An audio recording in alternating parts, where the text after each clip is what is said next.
kind of how are you feeling overall about everything? Look, the election result was certainly not what I had hoped for. To the extent you rip the guardrails away, you rip the checks and balances away. The pendulum, I think, has swung too far the other way, where now Donald Trump is talking about things like mass deportation and family separation, and people are living in fear. On inflation, just the same. That ultimately will mean higher prices paid by American consumers. Well, I think that what President Trump tends to do is dramatically exaggerate the positive impact tariffs will have. And I think he wildly overestimates the revenue that will be generated and the actual impact.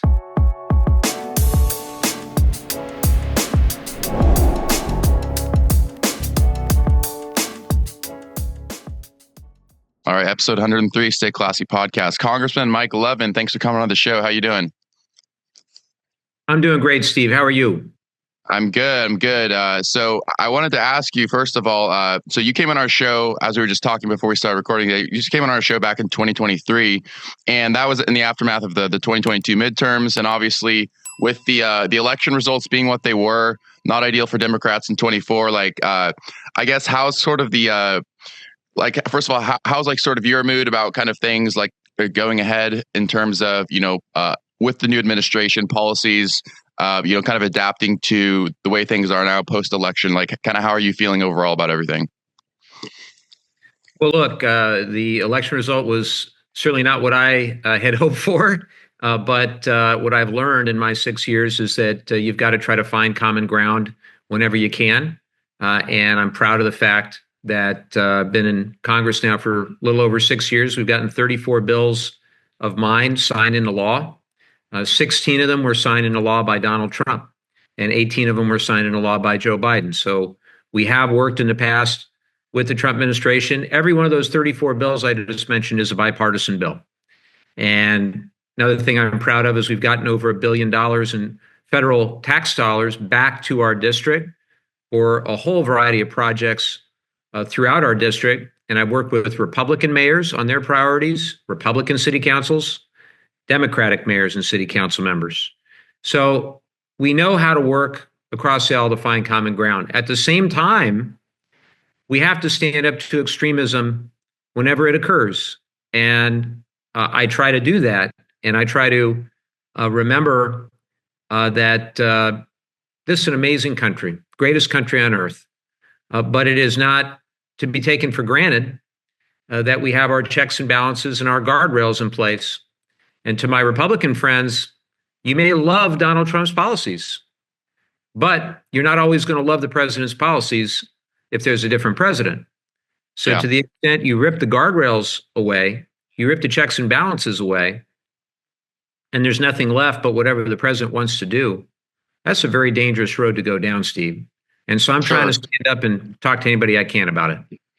Yeah, no, I mean, that makes sense. I mean, is there anything as far as, I mean, you kind of outlined it already a little bit, but is there anything like constructively that you've sort of reflected on or learned from, I guess, Democrat, setbacks in the 24 elections? I mean, there's sort of a view on one hand that the traditional voter coalitions that have defined the last like 50 years or so of elections are sort of shifting somewhat in terms of, I guess, working class and different demographics and who those groups tend to support is sort of shifting.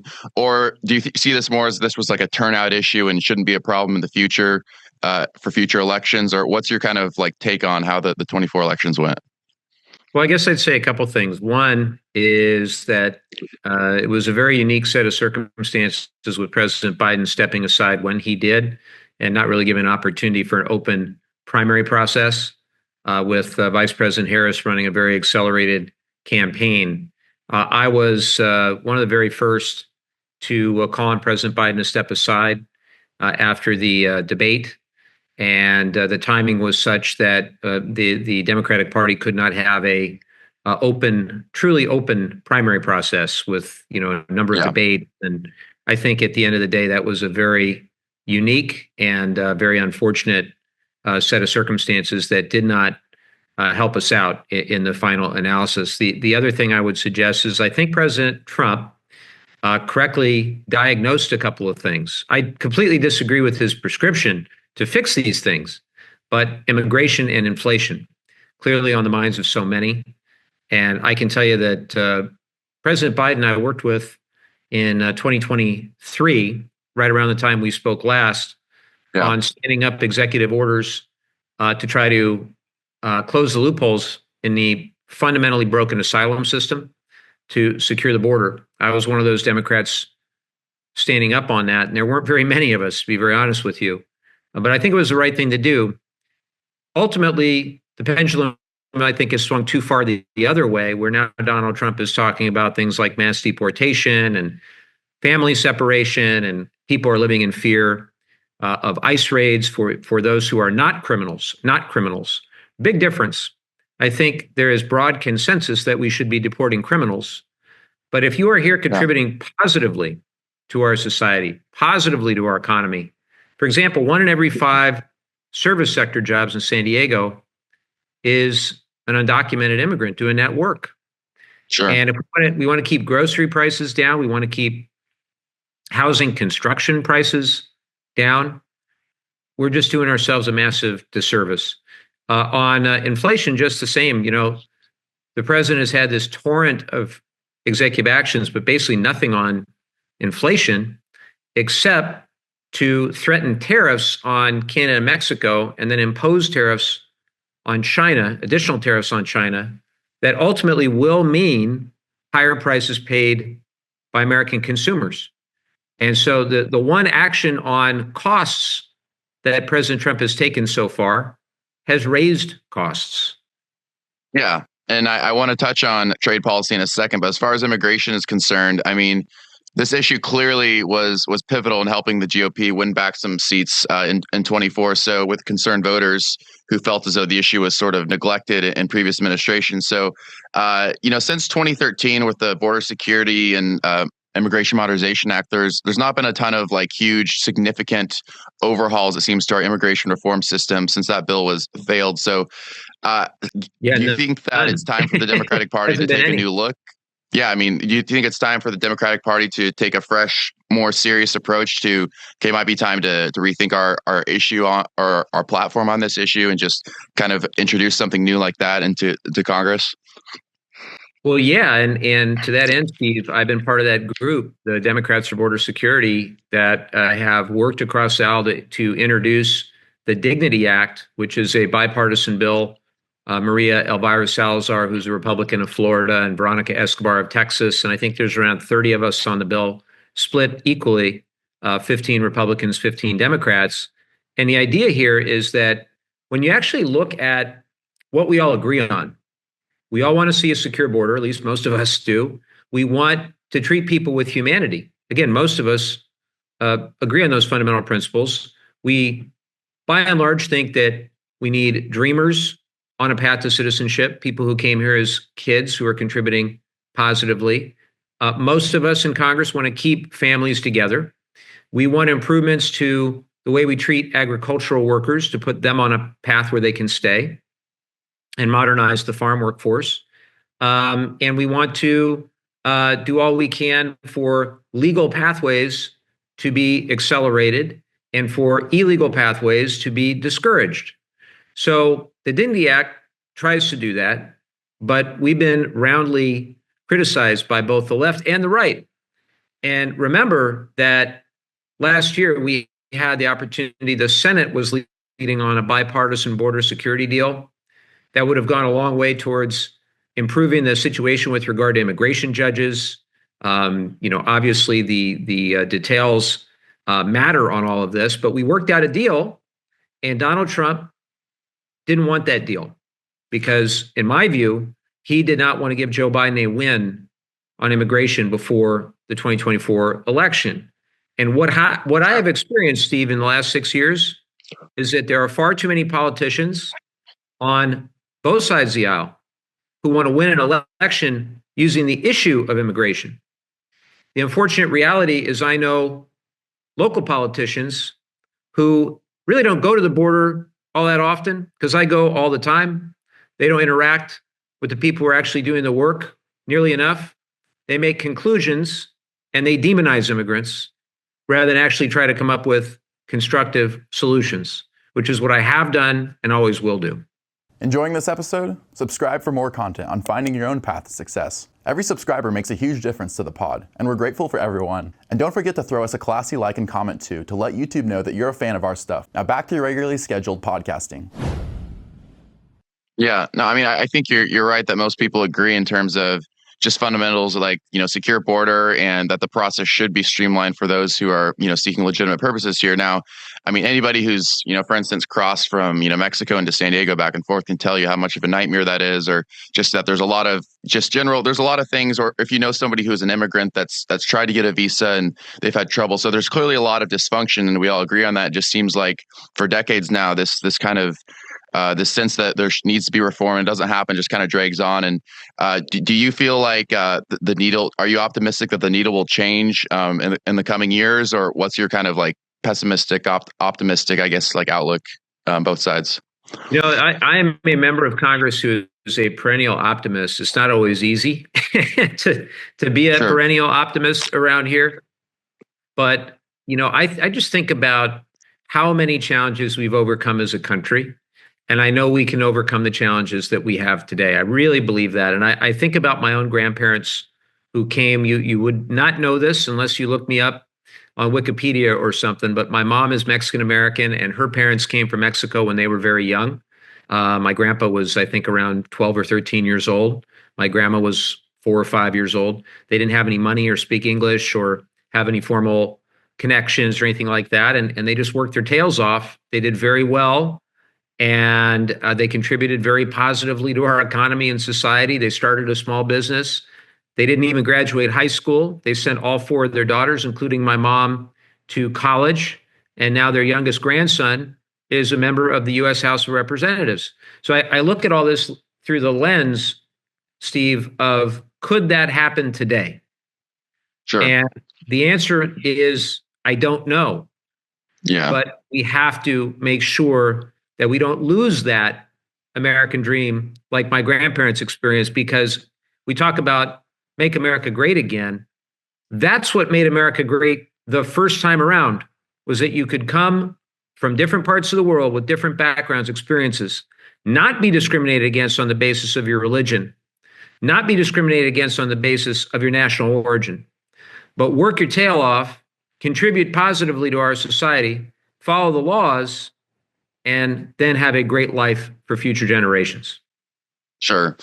I mean, it seems like with one more thing on immigration, it seems like the issue, again, was sort of like weaponized in 24 in terms of, obviously, there was the infamous, moment with now President Trump talking about, people eating dogs and cats and that sort of thing in neighborhoods, and sort of alluding to sort of this primeval fear of immigrants and outsiders and sort of the otherizing of foreigners. I mean, But I think that even though that was sort of an outlandish moment, it did reflect the sort of sense that a lot of Americans, middle-class Americans, sort of had about just feeling like there was no control at the border.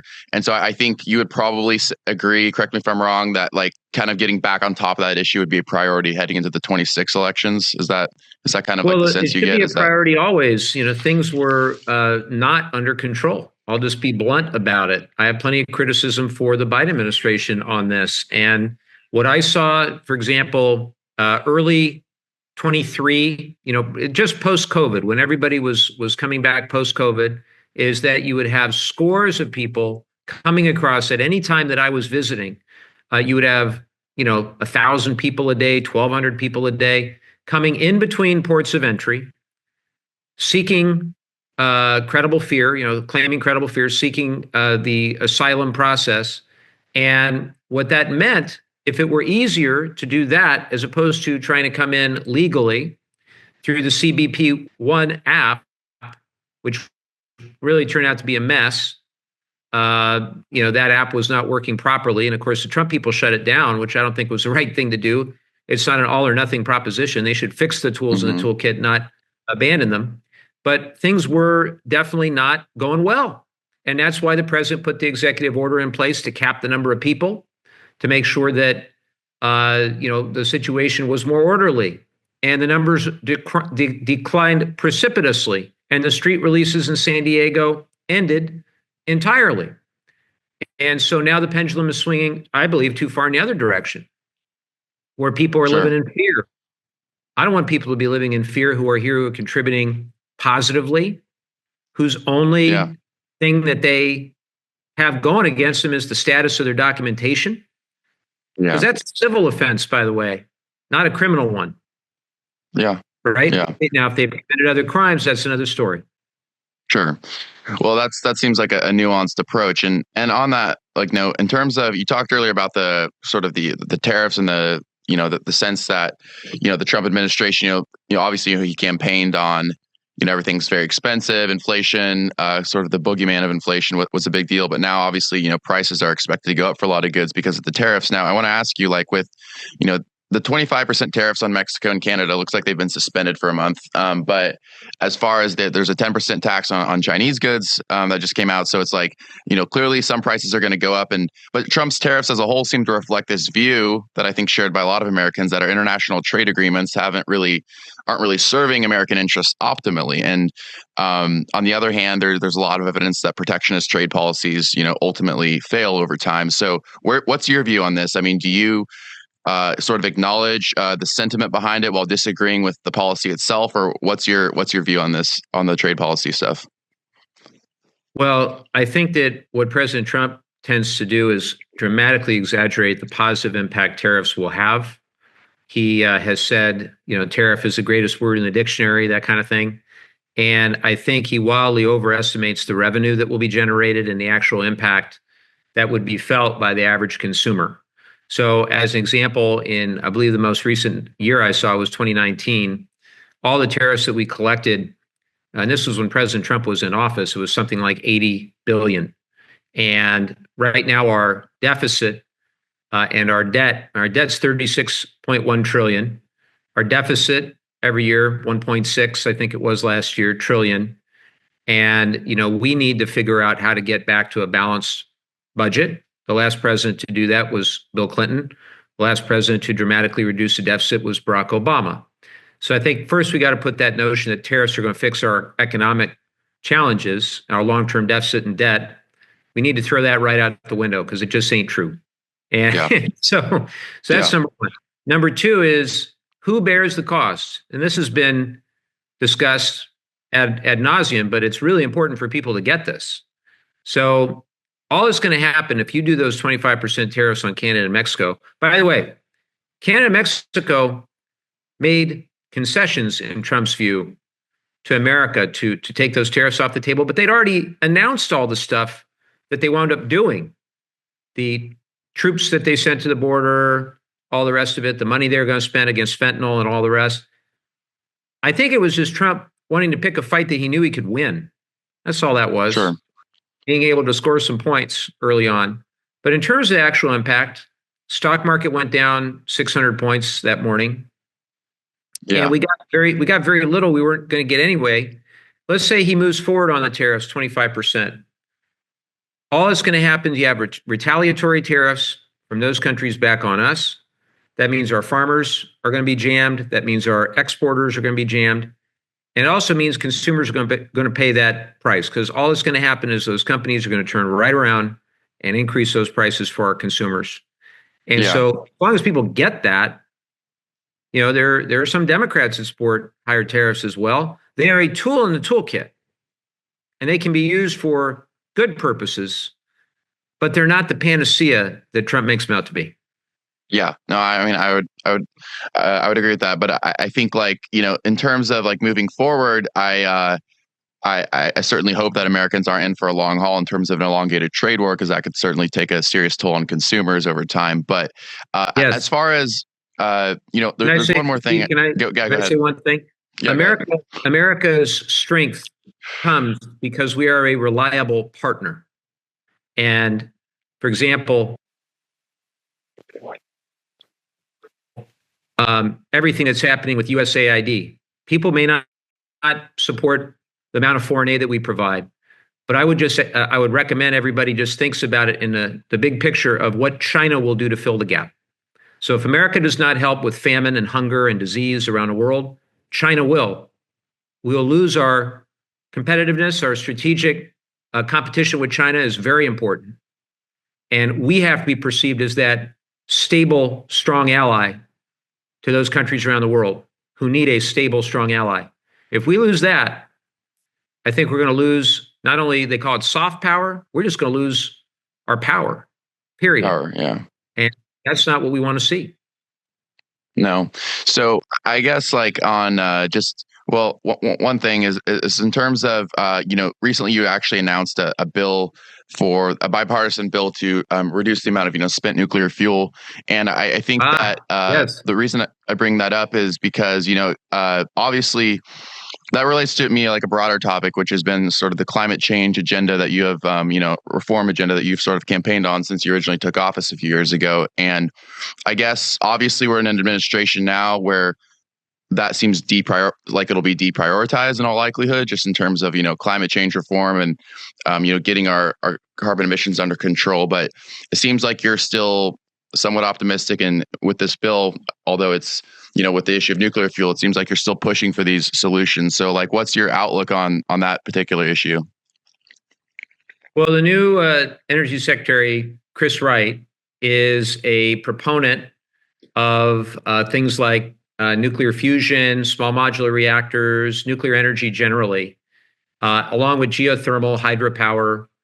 And look, he comes from the fossil fuel industry, so he and I are not going to agree on everything. I want to see a cleaner, more sustainable future where we have energy dominance, but we do it with clean energy, right? The president declared a national emergency on energy. You would think we'd want to maximize the production of all forms, clean energy, fossil energy, but no, they only want fossil, it seems. But Chris Wright has talked very positively about doing something about spent nuclear fuel. When he was going through his confirmation hearings in the Senate, he had some very encouraging things to say. And I have really made a lot of bipartisan progress in this regard. I co-lead what's called the Spent Nuclear Fuel Solutions Caucus with my friend Chuck Fleischman from Tennessee. Chuck and I are both on the House Appropriations Committee, and we're on the Energy and Water Subcommittee that has jurisdiction over the spent nuclear fuel programs at the Department of Energy. And I'll tell you that we made a great investment in solving the problem with a consent-based strategy, meaning you might have heard of Yucca Mountain in Nevada. Yeah. Mm-hmm. The problem with Yucca Mountain is the Nevadans didn't want to store all the nation's spent nuclear fuel in Nevada. Yeah. There have been other efforts, private companies in Texas and New Mexico, but you got to have the consent of Texas and New Mexico. When we've looked around the world and we've seen who successfully managed spent nuclear fuel, they've gone through a very painstaking but important stakeholder buy-in process to find those communities who consent, who look at the economic opportunity, look at the pros and cons, and say that they're willing to do a storage site. And so that's what the process that I'm helping to fund is designed to do. Now, what this bill does that you just mentioned is a bill I'm doing with Darrell Issa, and we've reintroduced it a couple of times, is once we figure out the long-term disposition of the waste, where it's going to be stored, make sure that the waste from those areas with the highest environmental hazard, highest seismic risk, highest population density, highest national security concern, move that stuff first, because the current law says you move the oldest waste first. Yeah. We need to make sure that the fact that at San Onofre, for example, we have 9 million people within 50 miles, including you and me. Yeah. We have 2 earthquake faults. We have rising sea levels, and we have one of the most strategically important bases in the country for our military in Camp Pendleton, right across the street. So I want to make sure our waste gets off the coast as quickly as possible. We're on a path to do it. The problem didn't take a year or 10 years or even 20 years to create, but we're on path to solve it, I believe, in the next 15 to 20 years. Certainly in 20, hopefully sooner, more like 10 to 15. Well, let's keep our fingers crossed. And I know we're running low on time here, but one more thing on climate change is, do you have any other, aside from that bill, do you have any other plans for proposals that we can do, even with the new administration, like things that we can like kind of work on to lower our carbon emissions and keep moving in a positive direction in your district and in general, just in terms of like policy proposals with climate change? There are a lot of good ideas out there. I led the bill in the House last year for Democrats on reforming our transmission system. So if we want to add all this new electric generation and new generation period, both renewable and conventional electricity, we're going to need a lot more power, particularly if we're going to electrify a lot more things.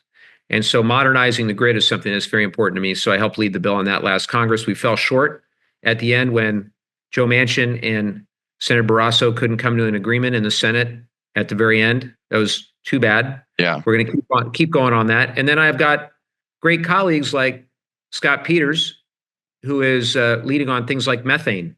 You think about all the methane, which is a short-lived climate pollutant, which has a heat trapping effect even greater than carbon dioxide.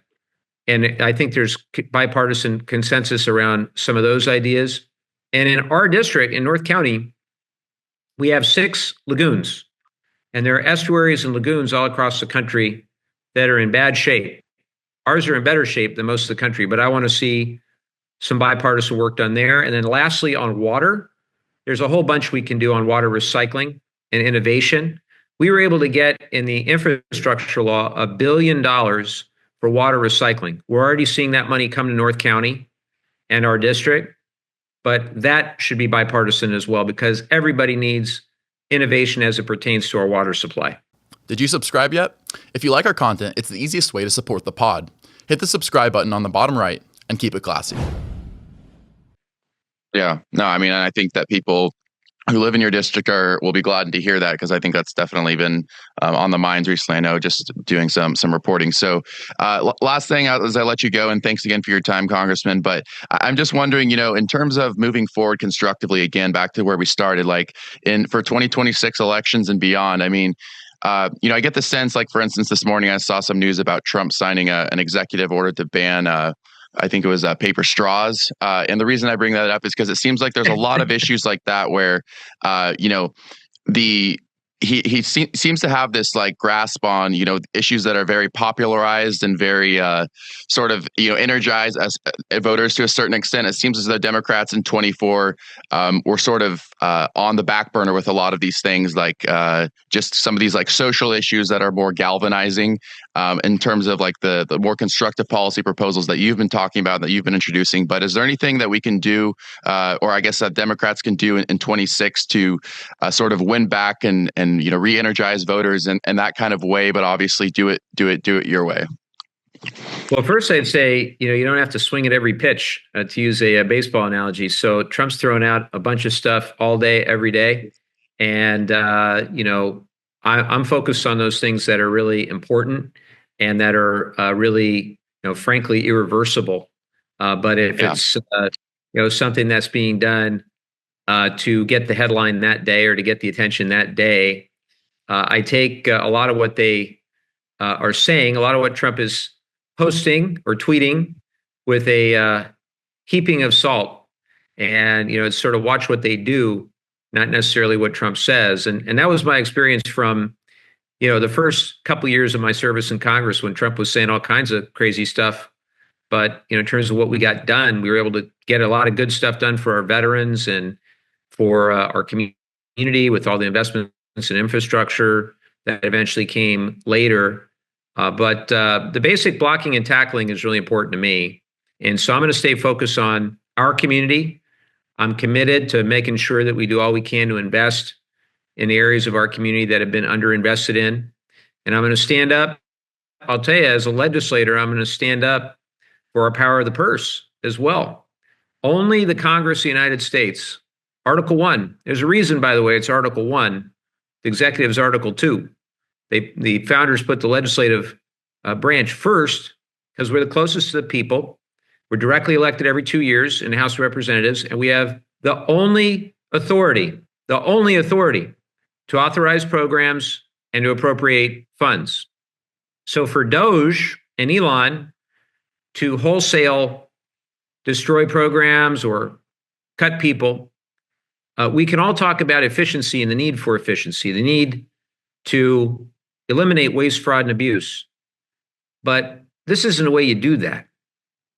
And, my concern is not only that it's ineffective, but that it's probably illegal and that a lot of people unnecessarily are going to get hurt in the process.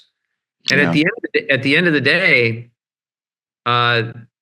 when the House Republicans have a 2 or 3 or 4 person majority and they can't get their own ducks in a row about what they want to do, they need to work with us House Democrats. And as I said at the outset, the Republicans are seemingly okay with removing the guardrails for Trump.